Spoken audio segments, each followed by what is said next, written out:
Hello friends, welcome to my channel click for commerce. तो आज की वीडियो में मैं आपको पढ़ाने वाला हूं अकाउंटिंग इक्वेशन। अब अकाउंटिंग इक्वेशन का मतलब क्या है, उससे पहले मैं आपको एक चीज़ बताना हूं। Books of accounts.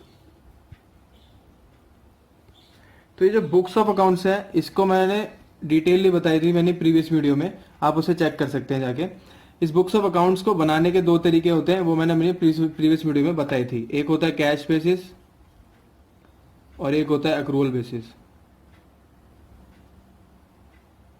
ठीक है, अब इस बुक्स ऑफ अकाउंट में होता क्या है, रिकॉर्डिंग ऑफ ट्रांजैक्शन। मतलब जितनी भी ट्रांजैक्शन है बिजनेस में, जितनी भी ट्रांजैक्शन हुई है, माल बिका है, सेल हुई है, या फिर पैसे आए, पैसे गए हैं, तो जितनी भी ट्रांजैक्शन हुई रिकॉर्ड करोगे आप पूरे साल। उस पूरे साल को जितने भी रिकॉर्ड किए उसको इकट्ठा करोगे तो क्या आपको मिलेगा, books of accounts.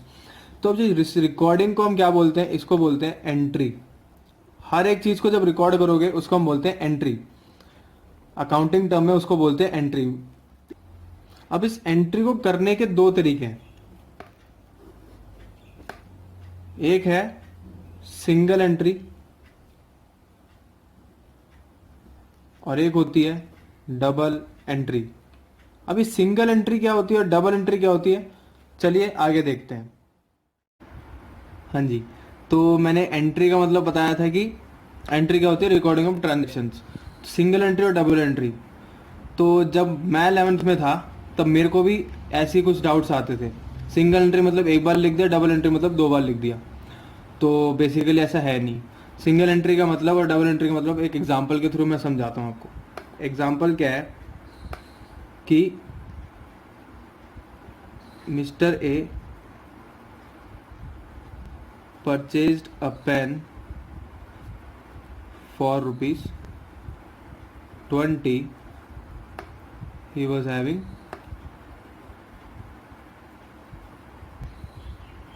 in his pocket ₹50। तो ये है एग्जाम्पल। अब सिंगल एंट्री और डबल एंट्री में फ़र्क क्या है ये अब पता चल जाएगा आपको। जैसे अब मिस्टर ए कह रहा है कि मेरे जेब से, मेरे पॉकेट से ₹20 गए, तो 20 का एक्सपेंस हो गया।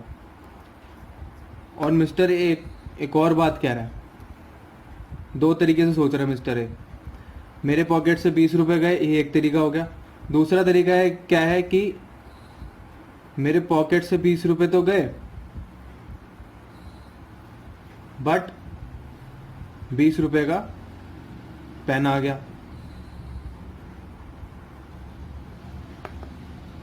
पेन आया।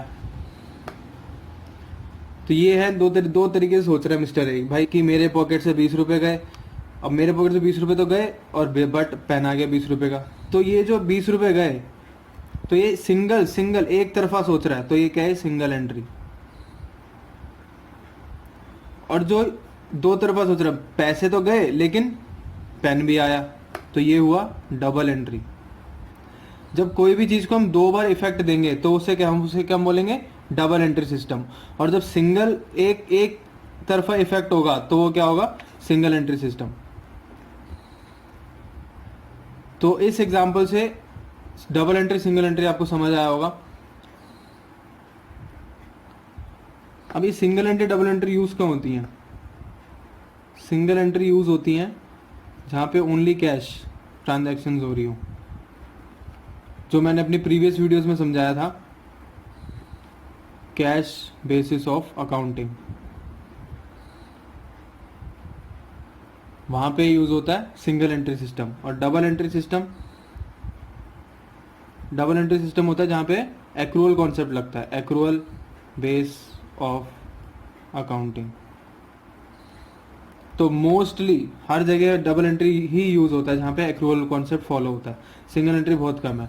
और 11th के सिलेबस में 90% डबल एंट्री है और बाकी आपकी सिंगल एंट्री। सिंगल एंट्री पे आपके पास ओनली 1 चैप्टर है सिलेबस में। ठीक है, अब आगे बढ़ते हैं अकाउंटिंग इक्वेशन की तरफ। तो ये था ब्रीफ कि डबल एंट्री क्या होती है, सिंगल एंट्री क्या होती है। अब चलते हैं अकाउंटिंग इक्वेशन की तरफ कि अकाउंटिंग इक्वेशन होती क्या है। अब अकाउंटिंग इक्वेशन का मतलब क्या है।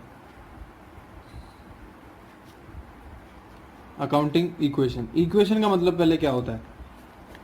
इक्वेशन का मतलब होता है जहाँ पे प्लस माइनस इक्वल टू लग जाता है वो इक्वेशन होता है। आपने मैथ्स में सुना होगा ये इक्वेशन वो इक्वेशन।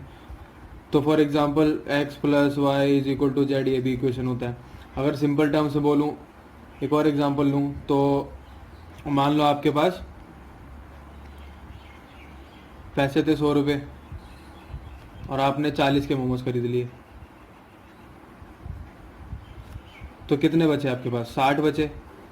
ये 60 आया कैसे, 100 माइनस 40 इक्वल्स टू 60, ये आया ना। तो ये क्या है, ये है इक्वेशन। तो इक्वेशन का मतलब जहाँ पे प्लस माइनस इक्वल्स टू लग जाता है वो इक्वेशन। अब किसी भी चीज़ को हम किसी भी चीज़ के इक्वल ला रहे हैं तो उसे क्या बोलते हैं, इक्वेशन। अब अकाउंट्स में इक्वेशन क्या होती है, मीन्स अकाउंटिंग में हम क्या जोड़ेंगे घटाएंगे जिससे एक इक्वेशन फॉर्म होगी। तो चलते हैं अब अकाउंटिंग इक्वेशन की। अब अकाउंटिंग इक्वेशन का मतलब,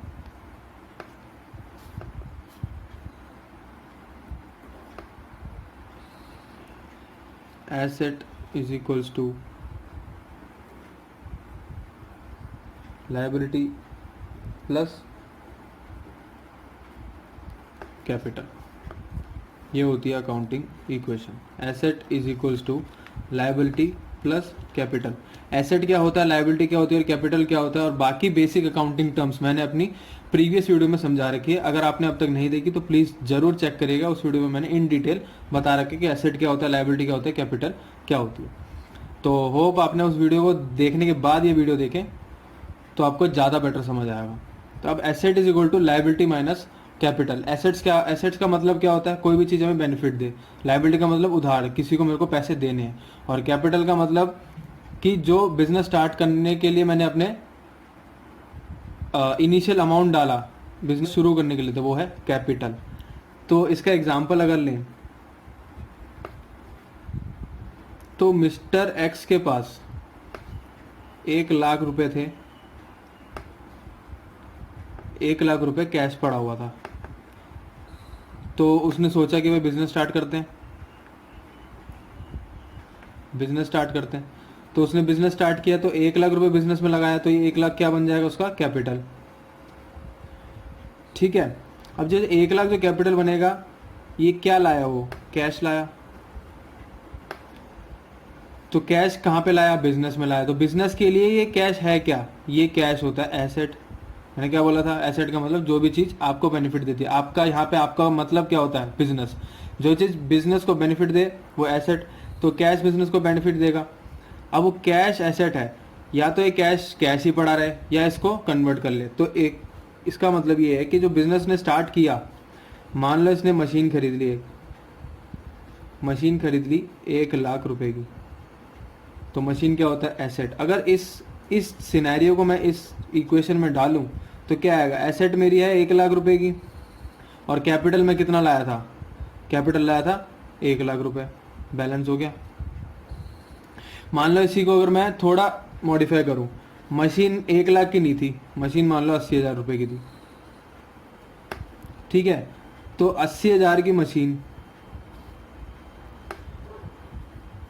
तो 1,00,000 में लाया था, 1,00,000 मेरी कैपिटल, लेकिन कैपिटल में से मैंने मशीन कितने की खरीद ली,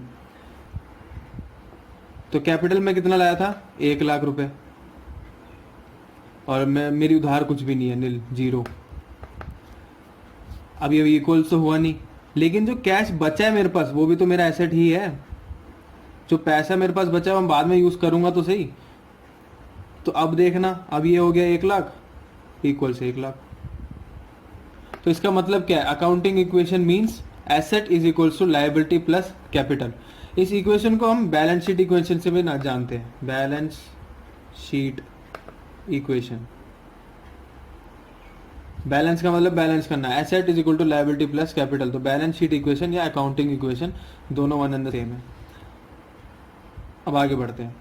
asset is equal to liability मैंने बोला था कि asset is equals to liability plus capital. मैं सिर्फ इनिशियल लेटर लिख रहा हूँ, asset is equal to liability plus capital, ताकि आपको आसानी रहे समझने में।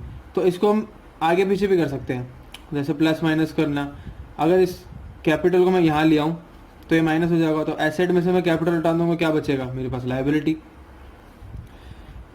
या फिर इस इक्वेशन में अगर मेरे को सिर्फ कैपिटल निकालना है तो क्या होगा, तो एसेट माइनस लायबिलिटी कर दूं तो निकल आएगा कैपिटल। तो ऐसे आप इंटरचेंज कर सकते हो, जिससे कोई भी एक मिसिंग चीज हो तो आप इजीली फाइंड आउट कर सकते हो, जैसे सिंपल मैथ्स में हम करते हैं। तो ये थी अकाउंटिंग इक्वेशन। हाँ तो दोस्तों, तो ये थी asset is equal to liability plus capital, ये है अकाउंटिंग इक्वेशन। अकाउंटिंग इक्वेशन का मतलब क्या है, asset is equal to liability plus capital. तो इस वीडियो के लिए मैं यहीं तक स्टॉप करता हूँ। Asset is equal to liability plus capital, accounting equation तक स्टॉप करते हैं। नेक्स्ट वीडियो में मैं मिलता हूँ आपके साथ इलस्ट्रेशंस के साथ। जो प्रैक्टिकल क्वेश्चंस है मैं आपको नेक्स्ट वीडियो में कराता हूँ। इस वीडियो के लिए यहीं तक बहुत है। Thank you so much for watching. I hope आपको समझ आया होगा। अगर कोई डाउट्स वगैरह हैं तो आप कमेंट सेक्शन में लीव कर सकते हैं। मेरे वीडियो को लाइक करें, शेयर करें और सब्सक्राइब जरूर करना। Thanks for watching. Thank you so much.